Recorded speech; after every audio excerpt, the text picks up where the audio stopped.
Hey everybody, welcome back to Andertons. Look who's here! Hi. I met this lovely man through the wonder of internet. We did. And we've hung out a little bit at various guitar shows. Yes. This is your first time to Andertons. It is my first time. So welcome to Thank Guildford. you. Thank you for having me. So Buddy here is a fine guitar player with stories of playing in the Bluesbreakers and all that kind of stuff. He's an excellent cook. He sports a beautiful beard. And I've got a mustache, as they say here. So who knows what we'll talk about, but Buddy's going to hang for a bit. So if you like shopping for affordable gear, we're going to try doing that. Yep. Playing the blues, we're going to talk Yep. about that. We might talk about your new signature guitar, but just general chit chat. Yes. So anyway. I'm an expert at affordable gear. Well, that's good. Yes. Right? So the normal challenge is that we like to pretend that you've been driving past Andertons on your way to a really important gig, biggest gig of your life, and then one of the Andertons delivery vehicles has smashed into the back of your car and written off all your gear. Okay. And out I'm of the suing claim- Anderton. Yeah. So, but there's a maximum claim here of £1,000. Okay. It's English law. Okay. Only for American people. And so you have £1,000 to put the rig that you need to play tonight on. So you'll need a guitar, presumably an amp, and some pedals. Okay. Would you like me to give you the tour? I would love to. Okay. Yeah. Now, most people start the whole £1,000 thing either going, give me the best guitar I can get and I'll just get away with a little amp or a digital modeler. Yeah. Some people split it 50-50. Yeah. Some people go, give me the best amp you've got and I'll get away with just a... Certainly. So which camp are you? Amp. Best amp? Always. So you want to shop amp first? Yeah, certainly. Okay. Amp first and then any guitar. Does it have to have valves? Does it have to have a great distortion sound, clean sound? What are we doing? I would prefer if it had valves because if I end up with a bit of money left after the guitar, I might get a drive pedal. Okay. And I like hitting the tubes with a drive pedal. So preferably valves. Okay. Valves, most of the budget. Most of the budget. And good clean sound. Yeah, definitely. I mean, Fender. I think you've just described a Fender take me to amplifier. Fenderland. I think you've just described one. Let's see. Now, if we want to stay valve, my gut feeling is there's potentially only one Fender valve amplifier that's going to leave you any change. That would be, so Blues Junior would be what I think is the sensible choice. Yeah. Leaves you £250 budget. A master volume and the channel volume, doesn't it? Yes, it does. It does. Perfect. And reverb. You could, I mean, you'd have to skimp on the guitar big time. You could have a 68 Vibrachamp. That would leave you £100 to get a guitar. Yeah. I think if you're going to go Fender, Blues Junior would leave you... Because that's got a 12. That's right. It? And that has a 10. A 10. And if I crank this one up on the biggest gig of my life, it's got to be this. Blues Junior, great choice. Let's go back now. Yeah. I don't think... Well, how much was this? $750. How much money do I have You've left? got $250 left. Okay. Now, $250 would get you a Squire, like a Squire Affinity, but I don't think you'd have any money left for pedals. Okay. If I show you our East Coast brand, that starts at $99. Yeah. So, and you never know, you might be surprised. Do they have single coils? So you could take, let me just find something hyper traditionally. Have we just got a 3 single coil? Okay, there's probably other colors of this, but that is £99. 99. 99. That would be the same, I think, kind of 99-ish. Yeah. Somebody's stolen the little pickup It was selector. Pete. Probably. Or we could go, this would be $199, so you could afford it, but you've only then got 50 for a pedal. But what, or a Strat. So Strat, I'm not allowed to say those words, sorry.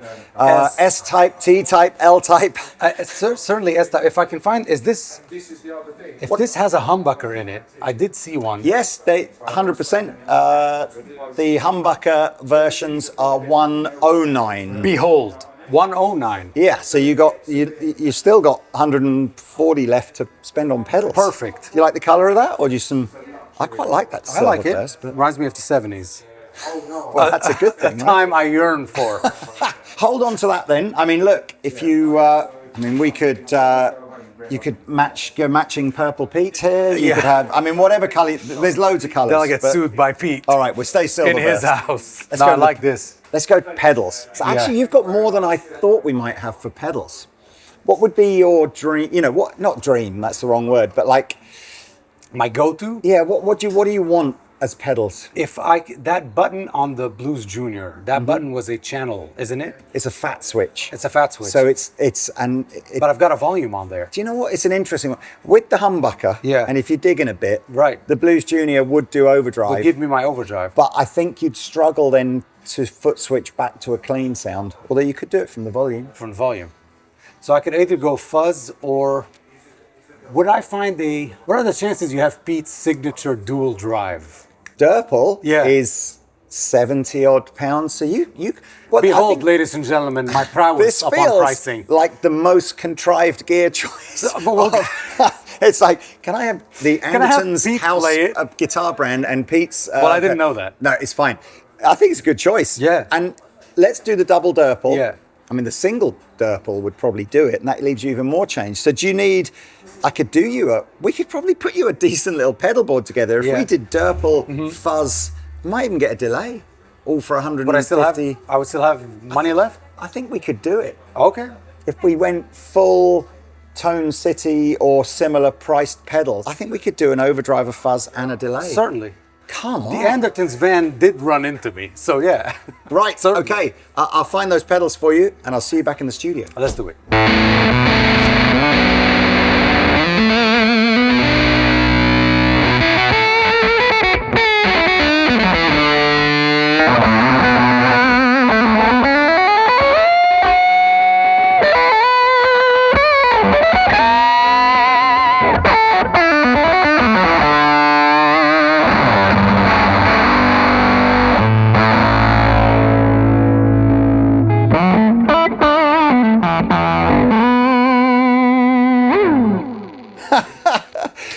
And it's at this point in most of these gear for under £1,000 videos that I regret the entire concept, because it's like, why would you spend more than £1,000 on your rig? That sounds marvelous, doesn't it? It's great. It's so good.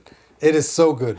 Well, before we talk about the guitar and the amp and the pedal selection and how you get those kind of sounds, tell us a little bit about where you first started learning to play the guitar and your sort of the career that's taken you to YouTube.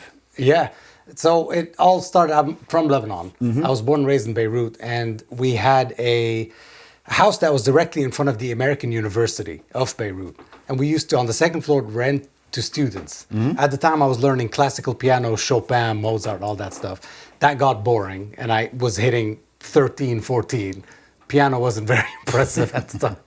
So we had a neighbor who was a student at the university, and he was playing a bass to Stevie Ray Vaughan songs. And I thought, I like that. I want to be a part of that. And he taught me how to play guitar. He got me into blues and all of that. Ever since, it was just B.B. King, Stevie Ray Vaughan, John Mayer at the time was starting to do his blues trio stuff. That was the life I wanted to be in. And stayed in it, started playing shows all around Lebanon. Then I moved to the States, continued playing shows all around there. COVID happened, 2020. All the shows stopped. And then I had to pivot and start doing YouTube. Of your own band stuff, that you've got a nice little part of your CV that says John Mayall's Bluesbreakers on there. I replaced Eric Clapton. So here you go, Brits. That's why you're here, basically. It's the closest I could get to actually having Eric on the show, is to have the guy that replaces it. In all fairness, there were one or two guitar players in that band before, after Eric and before you, right? But it's had some amazing players in that band. So how did you meet John then? How did that work out? I was opening for John. I was opening for John Mayall at the Mount Dora Blues Festival, right around 2013, 14, I think, maybe before. And we got to chatting in the green. We were sharing a green room, and it was a big blues festival. It happens in Florida once a year. So many of the artists that were there, and he ended up listening to my set, or his drummer ended up listening to my set and said, we really like this kid. And then the following year, they gave me a call. And then I did a few shows with them. It was over a summer. That's great. That was, What do you learn? Because when it's your own band, you can be as self-indulgent as you like with your gear and your solos and all that kind of stuff. And then you join a band where there's a very strong band leader. Was it was it highly educational or frustrating? Yeah, or it was both, abuse. or- Yeah. just torrid abuse. Yeah, it was. You go from, like you said, you go from this is your band and this is how we're gonna do things and stuff like that to you must at the end of the day serve the song. You have to learn the songs and you have to serve the song. And as a guitar player, it's very hard, but you have to remember this isn't about you. Everything is structured. In that band and many other bands that I played in, many other artists that I played for and with, you must understand and learn that this isn't about you. The song is king, and the artist is king or queen. So it was very humbling because at first it was like, so yeah, you're gonna play very little solos, shorter, much shorter, much shorter. No bends here. What do you mean no bends? It's the only thing I know how to do is bend. What do you mean no bends? But great learning experience because then when that ended and I went and did my band, it was very important for me to understand the roles of each member of the band. So you'd say you left that a better musician than you joined it? Most certainly. Most certainly. Oh, yeah. I'm always surprised that a few things have come up on my Instagram feed over the last few months when people who've produced a lot of good music or engineered good music. And there seems to be this 7 or 8 second rule that's like, the minute you've been the center of attention for more than 7 or 8 seconds within a song, it's like, for me, that's like, what? You know, it's like, I mean, I guess it doesn't work in every band. Like, I'm sure David Gilmour, or B.B. King. Yes. Because you and I listen to a lot of similar music. B.B. King, Eric Clapton, John Mayer, all of that stuff. It's them. It's centered on them. Where many bands are really it's about the band, it's about the song, especially artists that end up, I mean, no one from the Bluesbreakers is still in, so, but at the end of the day, it's what I want to do. Well, and then so the YouTube thing started. Was that a COVID / marriage / just need to be more available to be at home more sort of thing? Was it? But all of the above, plus I really needed to continue the guitar thing, and all the bars shut down, all the festivals stopped, everything stopped. We couldn't have shows, and I tried to do the whole, let me sit on Instagram and play and see what comes of it. Not much did. And then right around that time, I was also getting into pedals, which I had never played before. Okay. It was always guitar, cable, amp. Wow. Never touched the pedal, the whole time. So I was getting into pedals, and I thought, well, if there's someone like me that has had a kind of a musical career with 0 pedals, or bedroom player, whichever, someone out there doesn't play pedals as well and wants to learn.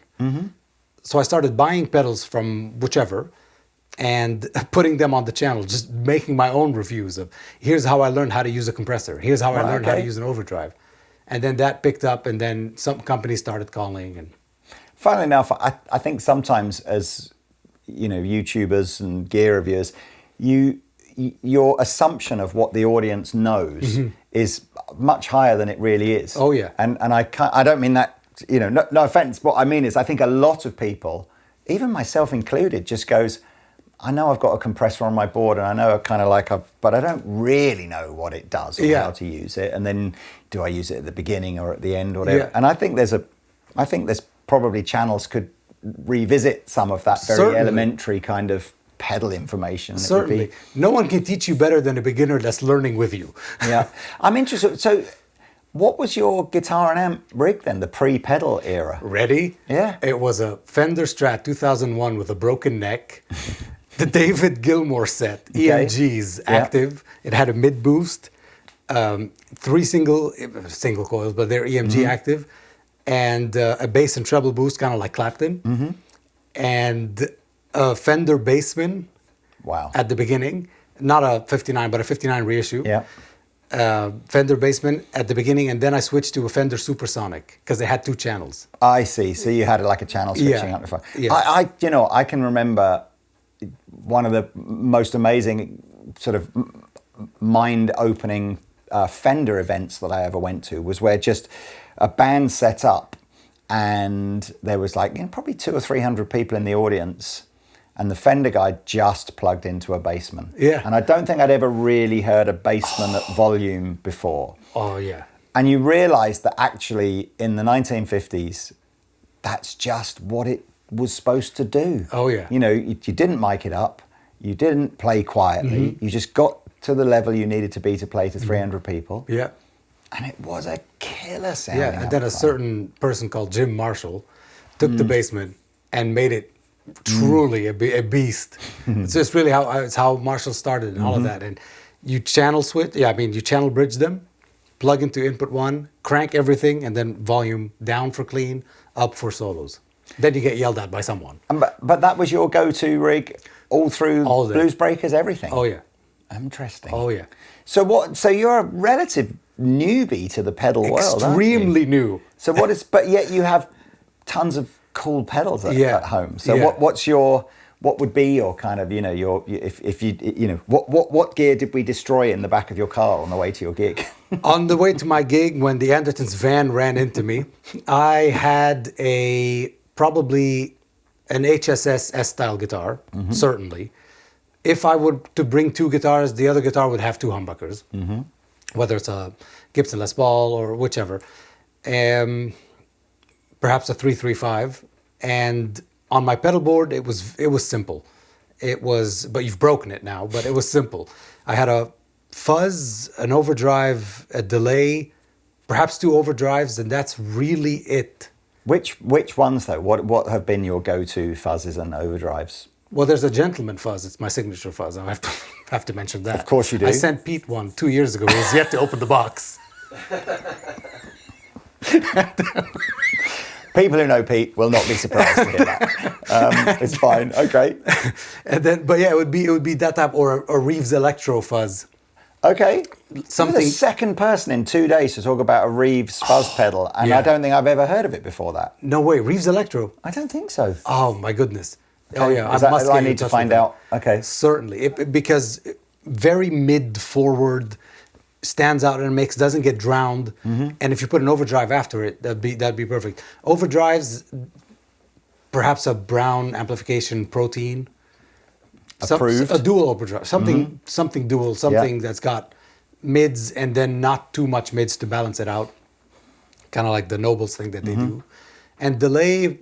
UA Starlight, perhaps, or a Keeley Halo. Still a relatively simple pedal board, Easy. though, right? Yeah, I mean, it's not like when we get Chris Buck in here and he's got sort of 2 layers of, and I should talk in fairness, as we got enough pedals in here. I did just see that. That was a good video, Dan. I enjoyed that video. And then what's the guitar amp that's smashed up in the back of the van now?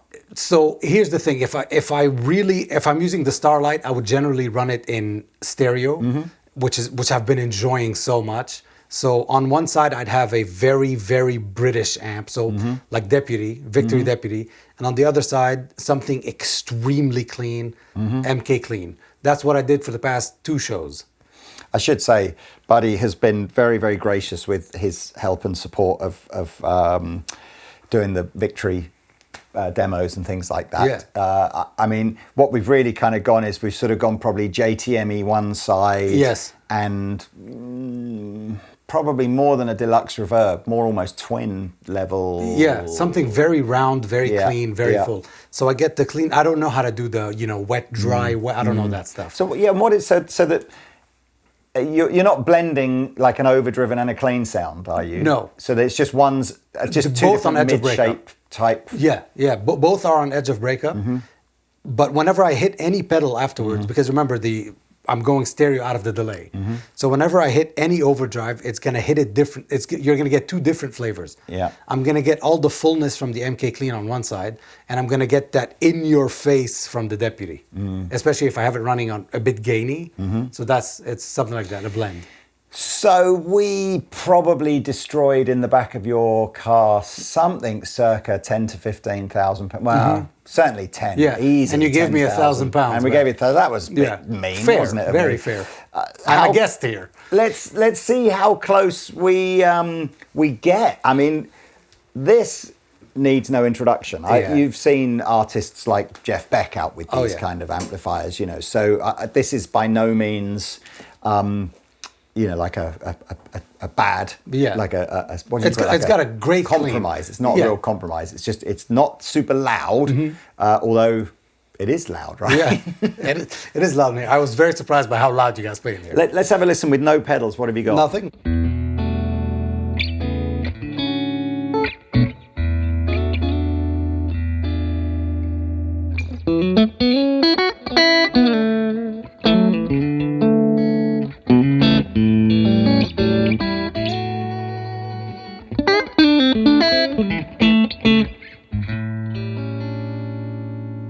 Spicy. I stole that quote from Pete.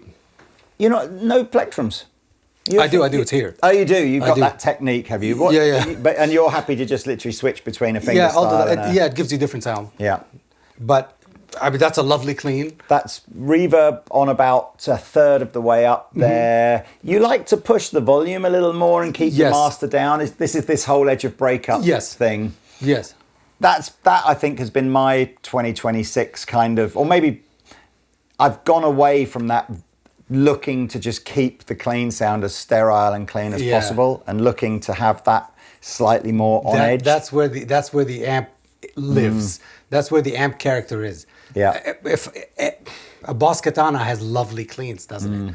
Any amp has amazing cleans once it's being run very clean. What separates amps is that edge of breakup thing. Some have it a more round mid thing. Marshalls have a more mid forward thing. But yeah, I mean, so if I put it on the humbucker, right now no pedals. Here's volume at max.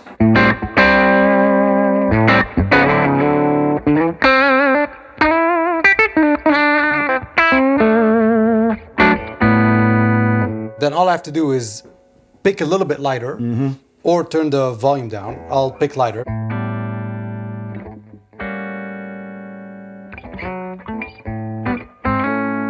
Or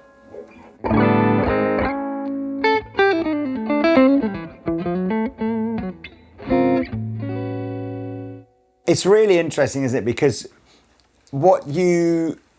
there are so many shades of clean, aren't there? Yeah. And I think what I remember Martin Kidd explained this to me. We are beginning to clip the circuit within the amplifier, so we're introducing this kind of harmonic distortion, but at a very low level. So I loved his description. He said it takes a clean sound from a sterile clean sound to a clean sound with character. So we're not talking about an overdriven sound yet, but it's that in between. And I think once you find it as a player, you go, this is where I want to live. Yes. Because then all of a sudden, everything you do here, I think when it's hyper clean, everything you do here just still stays hyper clean. But when you're on edge of breakup, everything's going in that sort of nice dynamic. Right, exactly. The less I have to fidget with my feet on stage, the better. I'm always very conscious with the East Coast Strats. They're all 9-42. Yeah. And I think if you're a good player, you've probably, well, no, that's a bit unfair, isn't it? Because loads of good players play with lighter strings. But if you're, particularly perhaps if you're a bluesy, more experienced player, you probably would have naturally chosen a heavier gauge of string. 10-46. Yeah, and does that put you off or anything like that? Or No. As long as I have 6, I mean, I could manage with 5. As long as you have 6. As long as I have 6 of them, I'll get done with the gig. That's going to be my new favourite quote. What's your favourite set of strings? Any set with 6 of them. There's a full set. I'm okay, and they're not rusted. That'd be nice. But yeah. And on that HSS over SSS, why? Because it gives me all the sounds that I need. It really does. I can get the in-between, S-style quack, if you will. I could get the full-on humbucker that is, if I've got a quiet section of a song, I could just go to the humbucker. That way we reduce the 50 cycle hum here, I suppose. But yeah, it does everything for me. I think it sounds great. I mean, we've been doing the East Coast thing for 6 or 7 years now, and so perhaps I'm a bit sort of, I'm just used to the quality that you can get for £99, or this is actually £109 with the humbucker. That blows my mind. It is lunatic, isn't it? Yeah. I mean, when you actually, in modern life, go, how quickly do I spend £100 on just crap? Yeah. Or just like, I guarantee you, lunch today, if I take the 4 of us for lunch, we'll spend £100, guaranteed. Yeah, easy. It's just like, or you could have a really nice guitar forever. forever. So those are great. But I mean, I kind of picked, you chose the Durple and I grabbed two other. I think every pedal on the floor here is about £40. So we've kept within our £1,000 budget, which is unusual actually. Normally the guest goes slightly over, so well done. I was allowed to go over. I would have. Yeah. You didn't tell me. You guys are very Normally strict. it's when the solicitor comes up and I start to realise how much it could really cost me if we driven into your car. But fuzz, overdrive. I've got the Durple and I've got the double Durple as well, and analog delay. So show people how, in your mind, fuzz is a very different drive sound to overdrive. Right, so I'm going to go everything on 10, humbucker. It'll sound like that.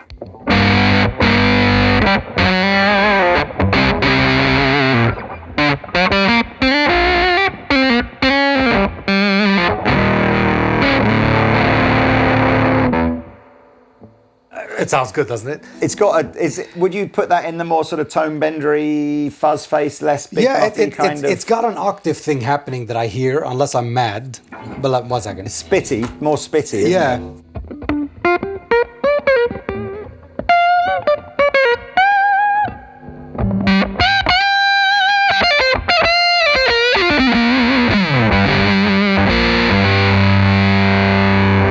But it cleans up.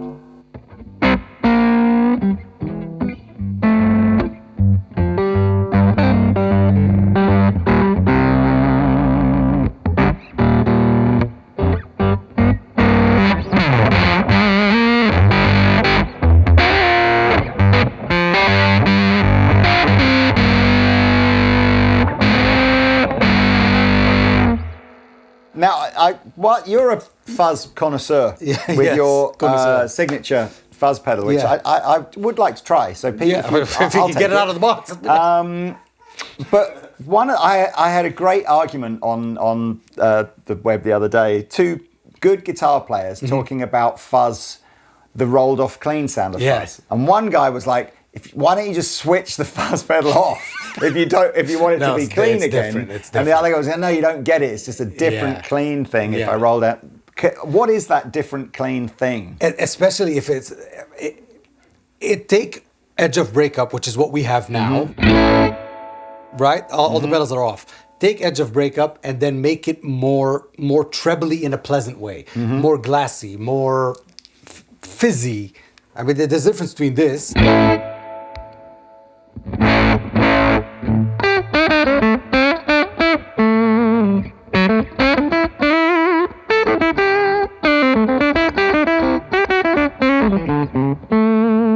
This is very, old Clapton. That first chord that you played in, that was very reminiscent. Yeah, of that I wasn't going to sound. do the rest of it because then we'll get flagged. No, but channel. That was great. You're right.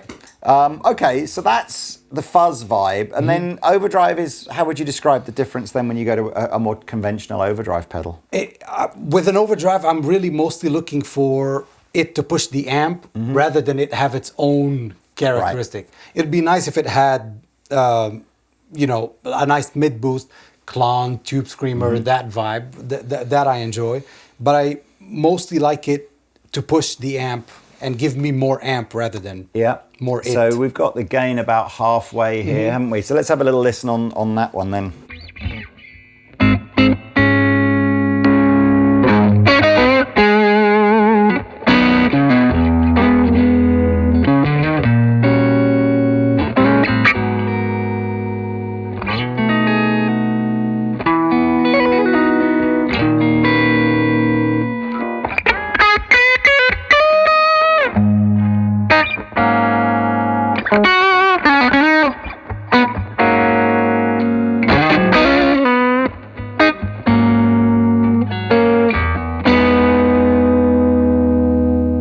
Then if I do roll it off,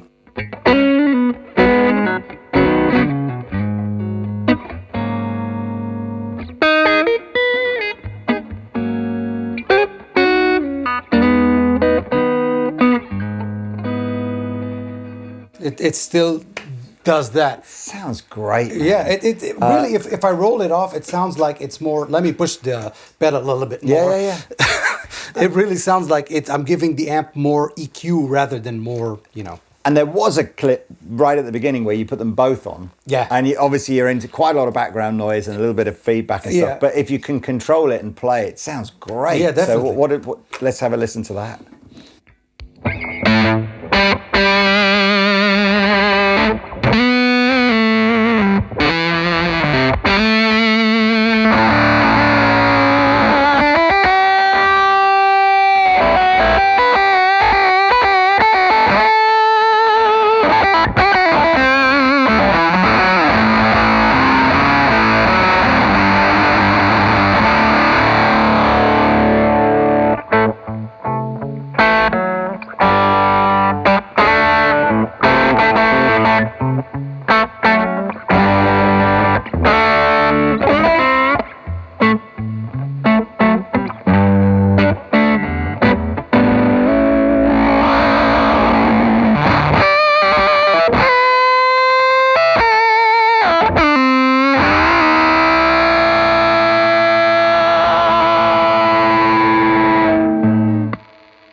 Right? That sounds monstrous. Right? We'll add some delay in a second here. Yeah. But this is, I guess everything about the guitar is completely subjective, and what works for one person doesn't necessarily work for the next, and nobody's right or wrong. Except me. I'm Except generally you. right. But for me, when I hear what I hear in the guitar, first and foremost, the player. The player determines whether or not something's going to sound good or not. And so it's great to see you play. You're a great player. It's lovely to watch. After that, though, for me, it's all about the amp.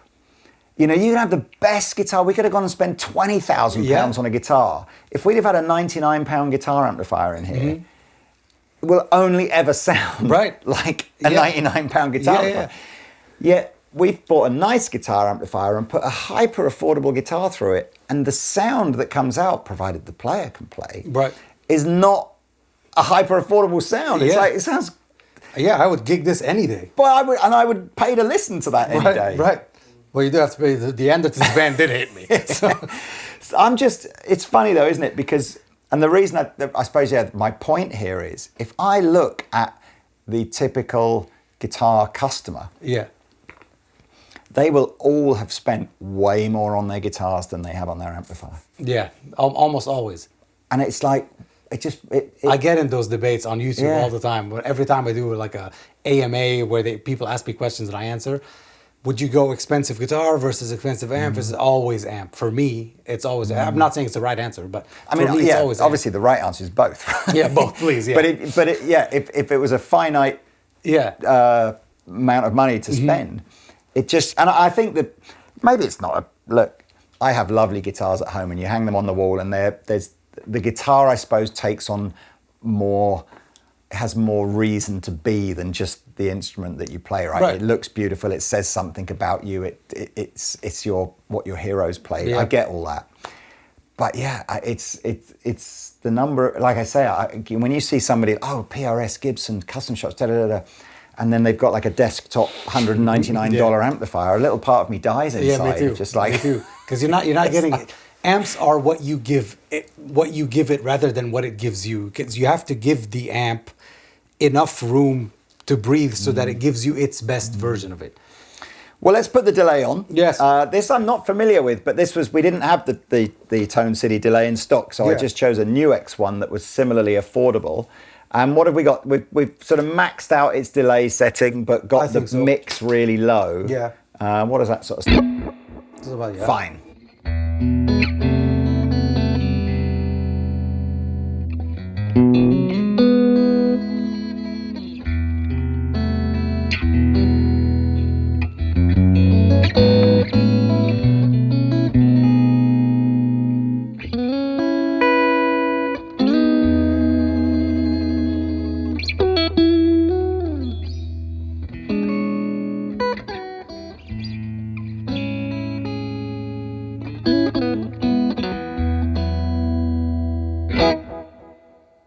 So that is a flavor. That's a great example of not using a delay in the way someone like the Edge would use it, where it's very much part of the riff and the song.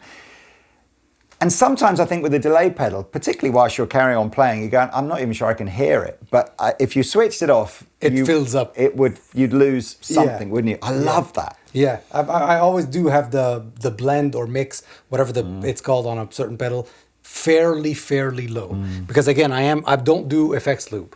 So I'm running it to the front of the amp. And if it's on edge of breakup, it'll be way too loud. But yeah, I could do this every day.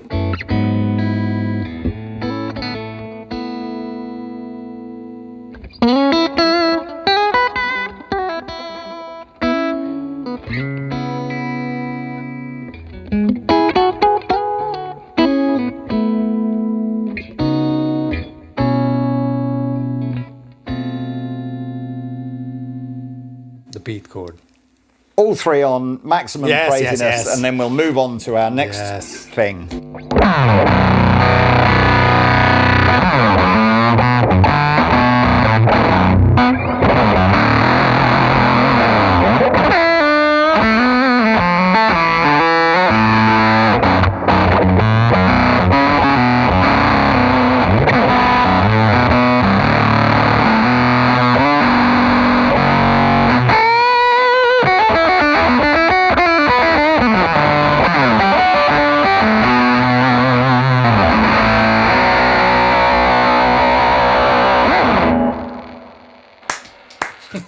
Winning.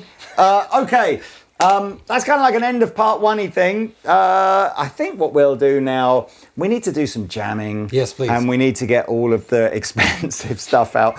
Although completely proved it's utterly pointless and self-indulgent to do so, but that's what we do as guitar players, right?